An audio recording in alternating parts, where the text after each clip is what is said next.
तो गाइस मैं हूं अंकित और आप देख रहे हैं रेस्लिंग फैंस नेटवर्क। वीडियो को शुरू करेंगे गाइस एक काफ़ी ज़्यादा इंटरेस्टिंग साथ ही साथ डिसअपॉइंटिंग स्टोरी कवर करते हुए, जो कि है मैट रिडल को लेके। तो कल शाम में हमने ऑलरेडी इस चीज़ के बारे में थोड़ी सी बात की है, जहां पे सिर्फ हमने मैट रिडल की साइड की स्टोरी सुनी थी, लेकिन मैंने आपको वहाँ पर बताया था कि मैट रिडल भी कोई दूध के धुले नहीं है, इनके साथ भी यही सारी चीज़ें होती हैं क्योंकि वो इन्हीं सारी चीज़ों में घुसे रहते हैं।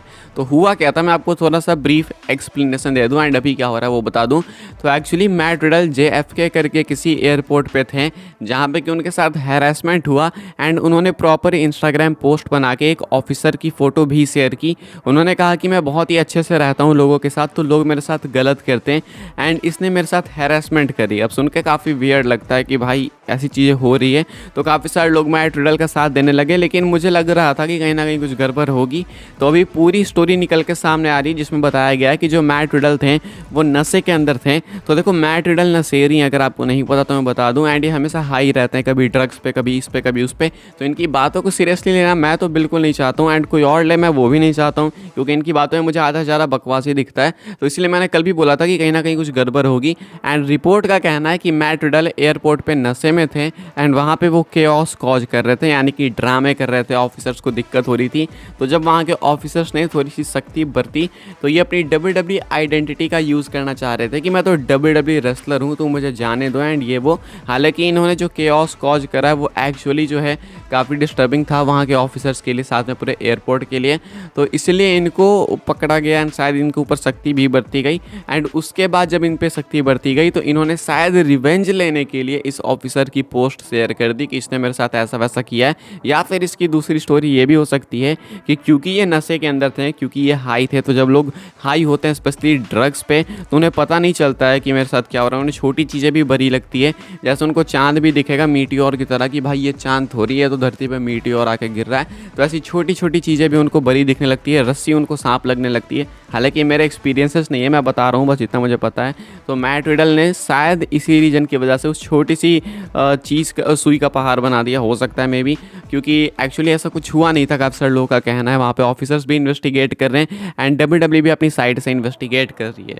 अब ये चीज़ पहली बार नहीं हुई है, काफ़ी टाइम होते रहती है चीज़, हर 6 महीने में मैट रिडल के साथ कुछ ना कुछ होते रहता है। कभी उनकी एक्स कुछ कर देती है, कभी करेंट गर्लफ्रेंड, तो कभी वो कुछ कर देते हैं, कभी कुछ लीक हो जाता है, कभी एयरपोर्ट पर ड्रामे, तो कभी ये तो कभी वो। ऐसे में फैंस की ह्यूज डिमांड है कि अब इसे निकालो, इसे लात मारो, भगाओ कंपनी से। तो मेरे हिसाब से भाई अगर इन्वेस्टिगेशन होती है एंड अगर वहाँ पे ये विक्टिम नहीं पाए जाते हैं, इनकी गलती पाई जाती है, तो इनको रिलीज़ कर देना चाहिए WWE। सब बहुत हो गया, मैं तो पिछले साल से कह रहा हूँ भाई, मैं तो पिछले साल से इनके ड्रामे देख रहा हूँ। ये CM पंक से कम नहीं है, CM पंक से ज़्यादा ही होंगे, बट CM पंक से कम नहीं है। आपके क्या थॉट्स है, क्या इनको निकाल देना चाहिए कंपनी से या फिर क्या? कमेंट करके बताना, क्योंकि ऑलरेडी WWE की आइडेंटिटी यूज़ करके ऐसे ड्रामे करना वो बहुत बेकार चीज़ है भाई। खैर आगे बढ़ते हैं, बात करते हैं अगली स्टोरी के बारे में, जो कि है ज़िला फाटू को लेके, यानी कि उमागा के बेटे को लेके। तो आपको पता होगा कि ये रियलिटी ऑफ रेसलिंग में कम्पीट करते हैं, यानी बुकर टी की जो वो प्रमोशन है वहाँ पे उमागा के बेटे ज़िला फाटू कम्पीट करते हैं। तो वहाँ पे उन्होंने रिसेंट में ही डेब्यू किया, रिसेंट में अपना पहला मैच लड़ा, लेकिन अब वो वहाँ से हट चुके हैं। हटने का मतलब ये है कि अब वो सेपरेट हो चुके हैं रियलिटी ऑफ रेसलिंग से। तो रिपोर्ट निकल के सामने आई कि जहाँ पे बताया गया कि जो ज़िला फाटू हैं वो अलग रास्ते जा चुके हैं। बुकर टी की जो ये प्रमोशन है रियलिटी ऑफ रेसलिंग, वो अपने अलग रास्ते जा चुकी है। एंड जो रीज़न दिया गया वो रीज़न दिया गया कि किसी चीज़ पे ये लोग अग्री नहीं कर पाए। अब आखिर कौन सी ये चीज़ थी वो एग्जैक्टली बताया नहीं गया, लेकिन ये होने के बाद, ये सुनने के बाद काफ़ी सारे फैंस अब स्पेकुलेट कर रहे हैं एंड इवन चाह भी रहे हैं कि NXT के अंदर ज़िला फाटू आ जाएँ। कुछ तो डायरेक्टली चाह रहे हैं मेन रोस्टर पे एंट्री ब्लड लाइन के साथ, लेकिन मैं ये नहीं कहूँगा कि मेन रोस्टर पे डायरेक्ट ले आओ, क्योंकि मुझे लगता है कि भाई मेन रोस्टर पे लाने से पहले NXT बहुत ज़्यादा ज़रूरी है सही में, स्पेशली कॉन्फिडेंस बिल्ड करने के लिए। तो ऐसे में ज़िला फाटू आ सकते हैं WWE के अंदर। अब रिसेंटली बताया भी गया था कि ब्लड लाइन के अंदर कोई नया टीम मेंबर आ सकता है, यानी कि एक और न्यू मेंबर आ सकता है। कई सारे ऑप्शंस है ऑलरेडी, क्योंकि ब्लड लाइन की फैमिली बहुत लंबी चौड़ी है। तो ऐसे में ज़िला फाटू करेंटली हो सकता है कि नेक्स्ट ऑप्शन हो, मे भी हो सकते हैं अगले ब्लड लाइन मेंबर, क्योंकि अब वो वहाँ से हट चुके हैं। तो अब मे बी WWE के अंदर वो आ सकते हैं, बहुत ही ह्यूज पॉसिबिलिटी है। आगे बढ़ते हैं गाइस, बात करते हैं अगली स्टोरी के बारे में, जो कि सुनोगे आप तो शायद आपकी आंखों में पानी आ जाए, क्योंकि रॉक ने कितना पीस जेस्चर दिखाया, इतना पीस जेस्चर दिखाया, जिसके बारे में जितना कमेंट्स के अंदर उनको रिस्पेक्ट दो कम है भाई। वो जो कमेंट होता है ना रिस्पेक्ट फॉर रॉक करके, वो जो ट्रेंड निकला हुआ है उसके बाद चार्ट लगा देते हैं इमोजी में, वो कमेंट जरूर से करना भाई, respect for rock has increased करके, क्योंकि ये स्टोरी कुछ ऐसी है। तो देखो ब्रे वाइट की अनफॉर्चुनेट डेथ के बाद उनकी फैमिली का ज़्यादा कोई सहारा बचा नहीं है। उनकी बहन हमेशा इंस्टाग्राम ट्विटर पे पोस्ट करके कुछ ना कुछ बताते रहती हैं। रिसेंटली में उन्होंने एक पोस्ट करी जिसे सुनने के बाद रेसलिंग वर्ल्ड की जो रिस्पेक्ट है वो रॉक के लिए कई गुना बढ़ गई। एंड ये पोस्ट आप लोग देख सकते हो कि अपनी स्क्रीन के ऊपर, जहाँ पे कि मीका रोटुंडा यानी कि विंडम रोटुंडा ब्रे वाइट की बहन ने पोस्ट करके बताया, publicly my family would like to thank the Rock for his kindness, condolences and love the past 2 weeks. Like he did all people, Wyndham has a positive impact on him too, and Dwayne Johnson has kept our fridges and homes filled with meals and groceries. कहती हैं love you ओहाना।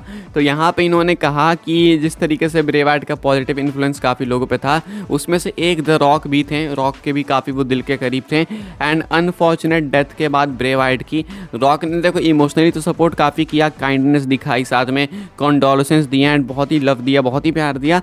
साथ ही साथ में rock ने financially बहुत help करी है। And इन्होंने इनके फ्रिजेस यानी कि घर में राशन तक पहुंचाया है, किसी भी चीज़ की कमी नहीं होने दी है। एंड यहाँ पे ये एक घर की बात नहीं हो रही है, इनके जितने भी घर हैं, यहाँ पे इन्होंने स्पेशली नोट करके कहा है प्लूरल्स, यानी कि जितने भी घर कह रहा हूँ मैं, जितने भी होम्स हैं, जितने भी इनके रेसिडेंट्स हैं, वहाँ पे हर जगह पे इन्होंने रॉक ने हेल्प पहुँचाई है, जो कि साथ वो आगे भी पहुँचाते रहेंगे। तो ये बहुत ही इनक्रेडिबल जेस्चर है, जिसके लिए मेरी रिस्पेक्ट तो भाई रॉक के लिए इंक्रीज़ हो चुकी है। आपकी भी होनी चाहिए, कमेंट करके बताना जरूर से। आगे बढ़ते हैं, बात करते हैं फिन बैलर के बारे में, जो कि इन्होंने एक स्टेटमेंट दी है एक ऐसे मैच के ऊपर जो कि हर एक WWE फैन चाहता था कि हो, demon Balor versus the field Bray Wyatt. तो रिसेंटली एक इंटरव्यू के अंदर आते हैं फिन बैलर एंड आंसर करते हैं इस चीज़ का कि उनके क्या थॉट्स थे Finn Balor as demon versus Bray Wyatt as Fiend के मैच के ऊपर। तो वो कहते हैं देखो फिन बैलर वर्सेस फील्ड हो चुका है, Finn Balor versus Bray white हो चुका है, मैच चाहते थे लोग डीमन बैलर वर्सेस फील्ड का, एंड ये चीज़ डिस्कस भी करी गई थी, ये प्लान्स में भी थी चीज़, लेकिन एक बार कहते हैं ना डिले करना कि थोड़ा सा और वेट करते हैं, थोड़ा सा और वेट करते हैं, तो ये वेट के चक्कर में चीज़ें इतनी डिले हो गई कि अब ये कभी हो भी नहीं पाएगी। तो भाई ये काफ़ी सैड है कि अब हमें वापस ये कभी फ्यूड मैच देखने को नहीं मिलेगी, वो भी तब जब ये चीज़ प्लान्स के अंदर थी। देखो एक पता चलता कि ये प्लान्स के अंदर नहीं होती तो अलग बात है, एक रहता कि हाँ भाई ये तो वैसे भी नहीं होने वाला था, लेकिन प्लान्स में ये चीज़ थी, बस इसलिए रह गई क्योंकि WWE ने प्रॉपर डेट जो है इसके लिए ऑर्गेनाइज नहीं करा कि अभी करेंगे तब करेंगे, कब करेंगे यही सवाल रह गया, लेकिन ये चीज़ अब कभी हो नहीं पाएगी। आगे बढ़ते हैं, आखिरी स्टोरी कवर कर लेते हैं WWE मंडे नाइट रॉ को लेके, इसकी प्रीव्यू को लेके। कल के लिए क्या क्या कंफर्म है वो मैं आपको बता देता हूँ। तो कल के रॉ के अंदर सबसे पहले आपको देखने को मिलेगा Rhea Ripley versus Raquel Rodriguez का match WWE women's world heavyweight championship का।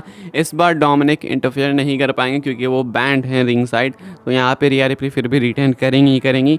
कोडी रोड्स की वापसी होने वाली है मंडे नाइट रॉ पे, मे भी आप लोग एक अनाउंसमेंट यहाँ पे होप कर सकते हो कोडी रोड्स की तरफ से, मे भी वही ट्रेड हो सकते हैं स्मैकडाउन में, क्योंकि कोई ट्रेड होने वाला है मंडे नाइट रॉ से स्मैकडाउन में।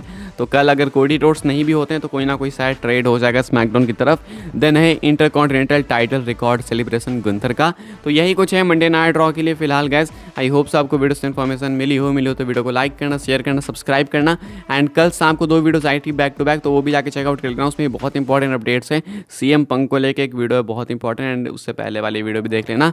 फिलहाल इस वीडियो के लिए बस यही अपडेट्स है, लाइक करें, शेयर करें, सब्सक्राइब करें, एंड सब्सक्राइब करके बेल आइकन कॉल पर सेट कर दें ताकि आने वाले टाइम में आपको ऐसी WWE की न्यूज़ रूमर अपडेट मिलती रहे। फॉलो कर सकते हैं आप लोग मुझे इंस्टाग्राम, ट्विटर, इंस्टाग्राम थ्रेड्स पे, लिंक है डिस्क्रिप्शन में। मिलते हैं अपनी नेक्स्ट ऑफर काफ़ी इंटरेस्टिंग वीडियो में।